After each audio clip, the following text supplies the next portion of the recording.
The last White Star liner before the turn of the century patrolled the waters off northern Scotland, water lapping at her sides. She zigzagged across the ocean to avoid U-boats, but this very zigzagging would lead to her tragic end, though her death was not by U-boat. Today, we'll look into the fate of RMS Oceanic. To start, let's look at her development. In the late 1890s, the White Star Line's existing flagship ocean liners Titanic and Majestic had become outmoded due to rapid advances in marine technology. Their top rival, the Cunard Line, had introduced the Campania and Lucania in 1893, and from 1897 their competitor Norddeutscher Lloyd began introducing 4 new Kaiser-class ocean liners beginning with Kaiser Wilhelm der Grosse. In order to compete with these ships, the White Star Line needed to produce a new flagship which could rival them. RMS Oceanic was built at Harland & Wolff's Queen's Island Yard in Belfast as yard number 317, as was the tradition with all White Star Line ships, and her keel was laid down in 1897. She utilized a luxury over speed strategy, which was implemented with Shipwreck in 1897. Cunard was consistently faster in competing for the Blue Riband, and they did really well with that, so it became logical for White Star Line to instead focus on safety, gargantuan size, and the customer experience, and they exceeded at this. Oceanic and other White Star Line ships are well remembered for their luxurious accommodations, enormous size, and, ironically enough, overall safety and reliability. She was named after their first successful ocean liner after Thomas Ismay took over the company in 1870, SS Oceanic, and she was the first ship to exceed the Great Eastern in length, though not in tonnage. She did have a proposed sister ship, as White Star Line typically ordered their ships in pairs. This sister ship was going to be named Olympic, yes, like Titanic's sister ship. However, following the death of the company chairman and father of J. Bruce Ismay, Thomas Ismay, in November of 1899, the order was postponed and then cancelled. Instead, the company decided to deploy the resources to produce a set of larger liners which became the Big Four class. The name Olympic was, as we know, later used for the first of the Olympic-class ships and older sister of Titanic, RMS Olympic of 1910. Oceanic was launched on January 14, 1899, in front of a crowd of over 50,000, being the largest and last British liner to be launched in the 19th century. Following her completion and sea trials on August 26, 1899, she left Belfast for Liverpool and arrived shortly thereafter. When she arrived, she was open to the public and press, where she was received with great fanfare. She left Liverpool for her maiden voyage to New York City on September 6th, under the command of Captain John G. Cameron. Thomas Ismay had planned to be on board, but by this time he was far too sick. She completed her voyage in 6 days, 2 hours, and 37 minutes at an average speed of 19.57 knots. She arrived in New York City to thunderous applause. One disappointing feature soon became apparent. She experienced excessive vibration at full speed thanks to her long and narrow design, so to avoid this issue, the ship operated at a service speed of 19.5 knots instead of her planned service speed of 21 knots. The early years of Oceanic's career were fairly eventful, as she was well received by the public on both sides of the Atlantic. Between 1900 and 1906, she bested her main rivals, Cunard's Speed Queens Campania and Lucania, as well as her own running mates for westbound crossings. If you are enjoying the video, make sure to subscribe, leave me a like, and let me know in the comments section. In 1900, she was struck by lightning while at dock in Liverpool and lost the top of her main mast. On August 4th that year, while berthed at New York Harbor, she was threatened by a serious fire in a cargo hold of the Bovic, which was docked next to Oceanic. The fire was brought under control before it could spread to Oceanic. On August 7, 1901, in a heavy fog near Tusker Rock, Ireland, Oceanic was involved in a collision with the small Waterford steamship company Kincora, sinking the smaller vessel and killing 7. On November 18, 1904, 4 days out from New York, Oceanic encountered strong gales, stormy seas, and snow. The battering the ship took from the sea stove in 2 portholes, which allowed a considerable amount of water to enter the ship. In 1905, 45 of the ship's firemen mutinied in protest at the unpleasant working conditions in the ship's boiler rooms, which resulted in the conviction and imprisonment of 33 stokers. In 1907, White Star Line set in place plans to establish an express service out of Southampton. Another IMM subsidiary, the American Line, had experienced great success out of this port due to its proximity to London, and it was ultimately decided Oceanic, along with Teutonic, Majestic, and the newly completed Adriatic, would terminate from this port, making double calls at the French port of Cherbourg and the line's traditional terminal at Queenstown before setting for New York. In April of 1912, during the departure of Titanic on her fatal maiden voyage, Oceanic became involved in the near collision of Titanic and SS New York, when Oceanic was nearby as New York broke from her mooring and nearly hit Titanic, due to the large wake caused by Titanic's size and speed. A month later, in mid-May of 1912, after Titanic's sinking, Oceanic picked up 3 bodies in one of the lifeboats left floating in the North Atlantic. After their retrieval from Collapsible A by Oceanic, the bodies were buried at sea.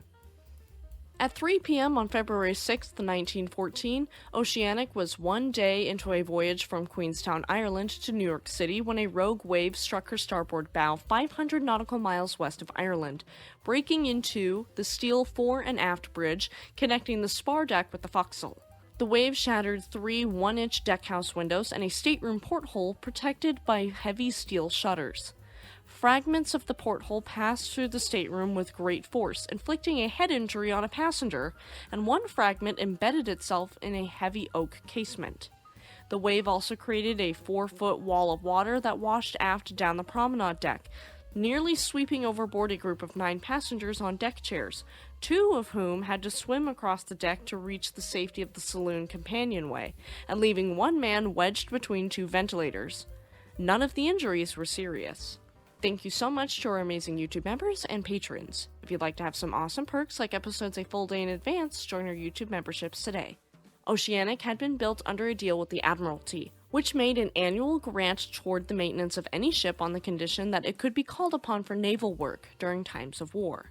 Such ships were built to particular naval specifications in the case of Oceanic so that the 4.7-inch guns she was to be given could be quickly mounted. Oceanic, the greatest liner of her day, was commissioned into the Royal Navy service on August 8, 1914 as an armed merchant cruiser following the beginning of World War I. On August 25, 1914, the newly designated HMS Oceanic departed Southampton on naval service that was to last just 2 weeks. Oceanic was to patrol the waters from North Scottish mainland to the Faroes, in particular the area around Shetland. She was empowered to stop shipping at her captain's discretion, and to check cargoes and personnel for any potential German connections. For these duties, she carried Royal Marines and Captain William Slater was appointed in command. Her former merchant master, Captain Henry Smith, with 2 years' service, remained in the ship with the rank of Commander R&R. Many of the original crew also continued to serve on Oceanic.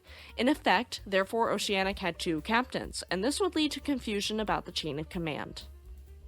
Oceanic headed for Scapa Flow in Orkney, Britain's main naval anchorage, with easy access to the North Sea and the Atlantic. From here, she proceeded north to Shetland, traveling continuously on a standard zigzag course as a precaution against being targeted by U-boats. This difficult maneuvering required extremely accurate navigation, especially with such a large ship. In the end, it appears to have been poor navigation rather than enemy action that doomed Oceanic. An inaccurate fix of their position was made on the night of September 7th by navigator Lieutenant David Blair. While everyone on the bridge thought they were well to the southwest of the Isle of Fula, they were in fact an estimated 13 to 14 miles farther north than they believed, and to the east of the island instead of the west. This put them directly on course for a reef, the notorious Shoals of Fala, which poses a major threat to shipping, coming within a few feet of the surface, and in calm weather giving no warning sign whatsoever. Captain Slater had retired after his night watch, unaware of the situation, with orders to steer to Fala. Commander Smith took over in the morning watch. Having previously disagreed with his naval superior about navigating a ship as large as Oceanic in the dangerous waters around the Scottish Islands, he instructed the navigator to plot a course west and out to sea, away from hidden dangers like outlying reefs. Unbeknown to him, this put the ship onto a course between the island and the reef just south of it. Slater must have felt the course change, as he reappeared on the bridge to countermand Smith's order and made what turned out to be a hasty and ill-informed judgment, as the ship again changed course directly toward the reef. The ship ran aground on the Shoals on the morning of September 8th, approximately 2.5 nautical miles east of Fowler's southern tip. She was wrecked in a flat, calm, and clear weather. She was the first Allied passenger ship to be lost in the war. As for the rescue, the Aberdeen trawler Glenegill was the first vessel on the scene, and although she attempted to pull off the massive ship, it proved an impossible task, and with the hull already ruptured, Oceanic would not have stayed afloat long in open waters. Other ships in the area were called upon to help in the rescue operation, and all of the ship's crew were transferred to the trawler via Oceanic's lifeboats, and were then ferried to the waiting armed merchant cruiser HMS Alsatian and HMS Forward. Charles Lightoller, the ship's first officer and the most senior officer to survive the Titanic's sinking, was the last man off the ship, and he took the navigation room's clock as a souvenir. The 573-ton Admiralty salvage vessel Lyons was dispatched to the scene hurriedly, though due to her tiny size and the tide, it took her a long time. Commander Smith is said to have come ashore at the remote island's tiny pier, and on looking back out to sea toward his stranded ship 2 miles away, commented that the ship would stay on the reef as a monument and nothing would move it. One of the Fowler men, wise to the full power and fury of a Shetland storm, is said to have muttered with a cynicism not unknown in those parts, quote, "I'll give her 2 weeks."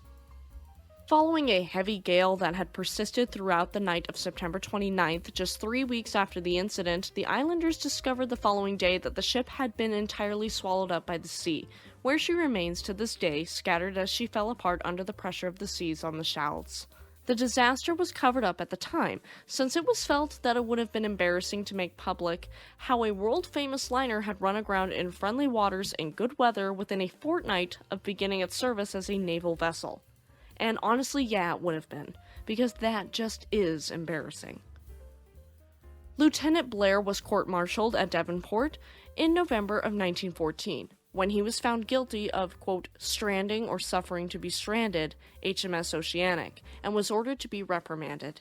He offered in his defense that he was exonerated by the evidence given by Captain Slater and Commander Smith that he was under their supervision, and that the stranding was due to abnormal currents. A similar charge was made against Commander Smith at a second court-martial. The evidence for the prosecution was the same as in the previous case, but witnesses were cross-examined with a view showing that the position of the accused on Oceanic was not clearly defined by the naval authorities, and that he was understood to be acting solely on advisory capacity.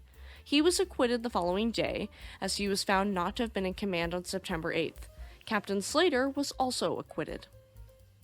In 1924, a salvage company which had been engaged on the scuttled German warships at Scapa Flow attempted to salvage what remained of the wreck. However, they were unsuccessful.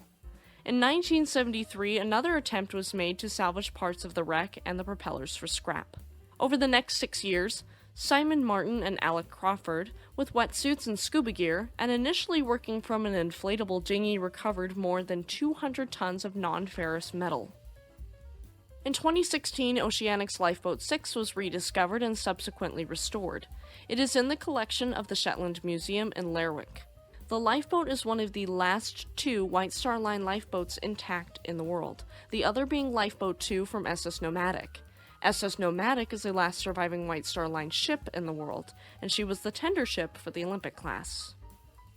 RMS Oceanic leaves behind a tangled web of a legacy, that of prestige, innovation, and beauty, as well as mistakes and embarrassment. She was meant to perform her duty to her country in World War I, and instead, her wreckage was such a morale killer that it had to be covered up for years, forever ending a potentially magnificent career of a beautiful ocean liner.